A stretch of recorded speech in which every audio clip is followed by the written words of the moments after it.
सर्व समाज आंबेडकर जयंतीसाठी एकत्र आला, असं बघून आनंद वाटला की असंही सर्व समाज आपला येणाऱ्या 19 तारखेला सगळेजण सामील व्हावं असं माझी सर्वांची भीमसैनिकाची इच्छा आहे. भीमसैनिकाला एवढंच माझं एक सांगणं आहे की 2-4 दिवसाखाली मी असंच बाहेर काही कार्यक्रमानिमित्त मी बाहेर आदर समाजामध्ये होतो.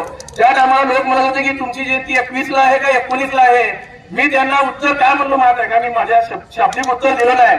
मी म्हणलो 2 दिवसाने तुम्हाला कळेल म्हणलं की ही कुठली मध्यवर्ती कुठला नेता ठरवणार नाही की ह्या तारखेला होईल, ही समाज ठरवेल म्हणून आज समाजाला दाखवून दिला की येत्या 19 तारखेला आपल्याला मिरवणूक काढायचं आहे. आणि त्या समाजाला कळलं असेल. आज सर्वांना आता उत्तर मला द्यायची गरज नाही, कारण त्यांना बी आज सोलापूरमध्ये सध्या चर्चा चालू आहे 21 का 19, 21 का 19. पण आजच्या या मिटिंगला सर्वजण समाजाने एवढं सपोर्ट करून आणि समाजाने एकी दाखवून येत्या 19 एप्रिलला रविवारी आपल्याला मिरवणूक काढत आहे आपण ठरवल्यामुळं सगळ्या सोलापूर समाजाला किंवा सर्व आदर समाजाला कळेल की ही भीमसैनिक एकच आहे आणि एकच मिरवणूक आणि एकच रविवारी येत्या रविवारी निघेल. ही आपली ताकद आहे, ही सगळ्यांना दाखवत आहे.